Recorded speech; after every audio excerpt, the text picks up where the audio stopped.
So only we're here at the INPC, but what brings you here and where are you from? So I'm a professor in the United States at the University of Notre Dame, and I'm also the director of the National Science Laboratory of Armenia. I'm the president of the IUPAP Commission on Nuclear Physics, which is sponsoring this conference. This is the big conference of our field. It's very nice to be reawakened from COVID, and in spite of world conflicts, we really see why it's important to have meetings in person. We're really exchanging, we're collaborators and brothers and sisters in spirit for all of us, no matter what countries we're from. I'm delighted to be here in South Africa. We've been waiting for this meeting for a long time, and it's lovely to be here. As a youngster, always loved science. I loved science. I was born in Beirut, Lebanon. I always thought science was the solution for humanity, and I still think that. With this conflict with Russia, I was hoping that our scientists would not fall apart. I think political situations come and go, difficult times come and go, but that love of science and together pursuing fundamental truths and applications of our science to help humanity, that binds all of us together. We are one nation. We talk about specifically how science impacts society.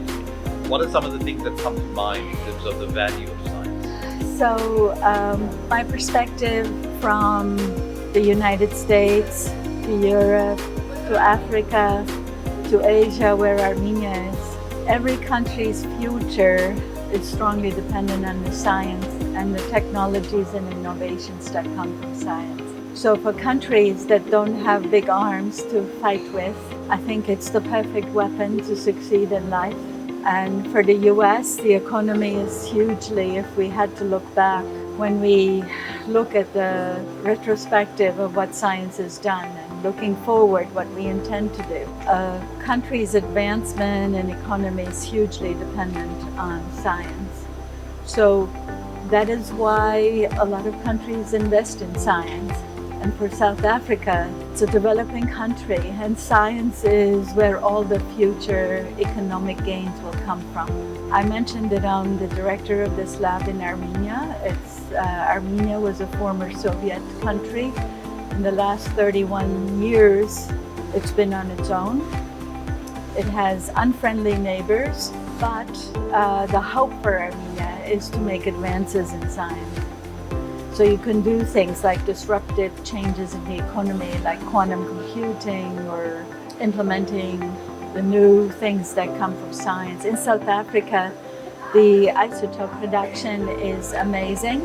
I was sad to hear that while South Africa produces isotopes for the entire world, not much of it is used here to help the people with nuclear medicine. And I think that would be a huge, tremendous gain for the people of South Africa as well. What do you have to say to a young girl sitting somewhere and wondering where the science is for her? The future is bright. I think when I joined this field, I would often be the only female in the room of hundreds of people, and now you see it's more than 30% or so. So the world is your oyster, is what I would say to the young women. And also for all the underrepresented minorities. It's a tremendous career to have in science, to be paid for thinking of new ideas and making discoveries. It's an amazing life, and you can make your own hours. Of course it has difficulties. My whole career has been full of them, but I barely remember them.